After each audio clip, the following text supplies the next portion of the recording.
On today's video, I'll be working on this dresser right here. My name is Crystal, and if you've been here before, you know I love joining collaboration.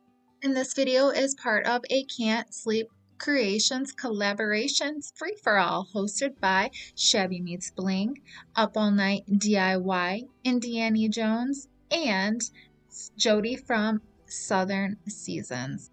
And let's start with that dreaded prep work. Cleaning, of course. This thing was super duper gross. Very dirty. Very, very dirty. I'm using some simple green diluted in water and an old rag. Someone had already started the process of refinishing this piece. They filled a lot of the nicks and marks with some wood filler, so I'm going to sand all of that smooth. There was still some pretty decent sized cracks on it, so I'm using some all-purpose Bondo to fill those areas. This will dry in about 15 minutes and then I can sand it all smooth. I sanded down the top, and this was a mistake right here. I'm using Dixie Belle Voodoo Gel Stain in the color called Tobacco Rose, and I just squirted it on there, but as you can see, it left little marks. I don't know if it was because my wood was super dry. I should have squeezed the gel stain onto my sponge. The marks did go away with a second coat.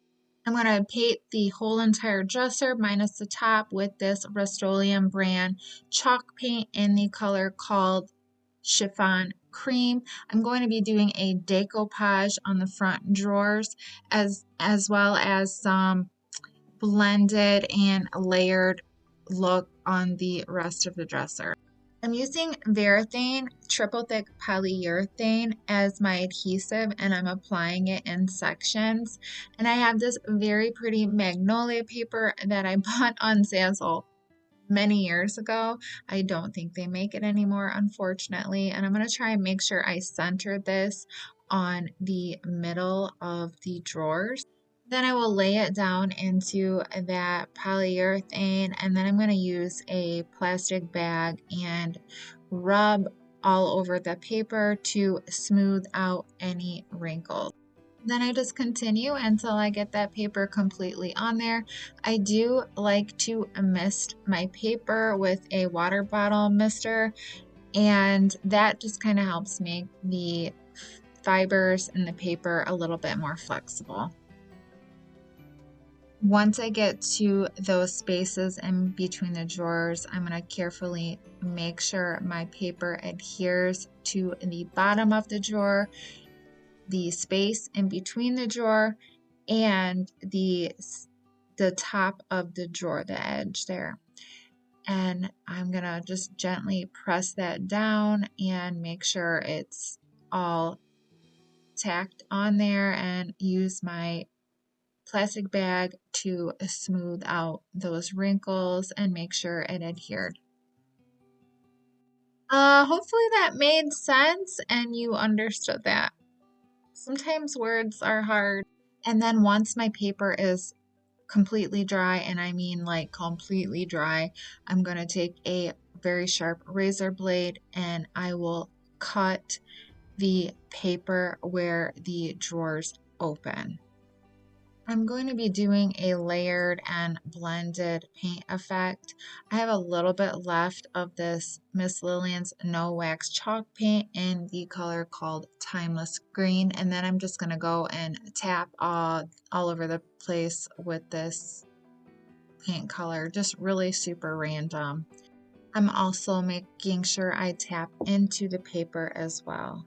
And then I'm going to use another Miss Lillian's No Wax Chalk paint in the color called Lichen. I'm going to do the same thing. I'm going to tap randomly all over the place, but this time I am going to mist it with some water, thin it out a little bit, and blend the two colors together onto the dresser.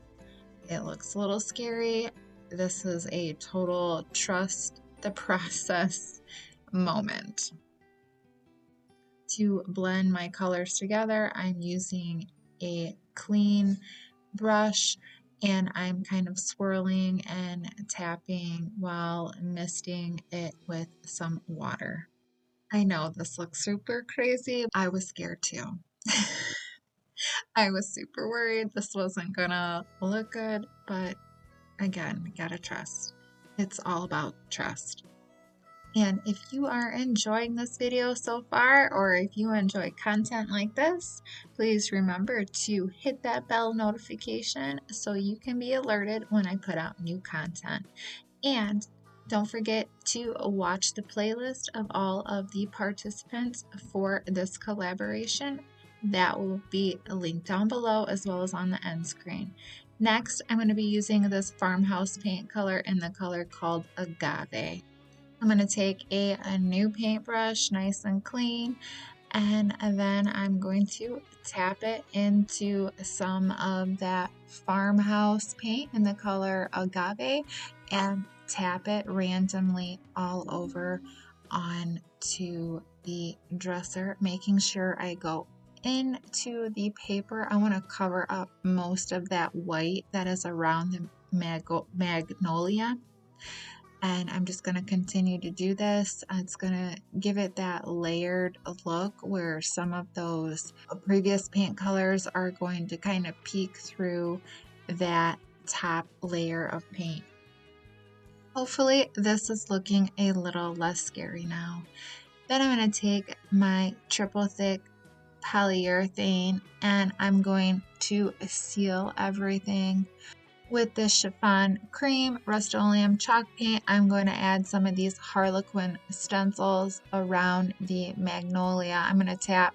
I want the diamonds to look kind of faded and worn. When my stencils were dry, I'm going to seal it with my Varathane triple thick polyurethane, and then I'm also going to put a couple of coats onto my top surface with that product as well.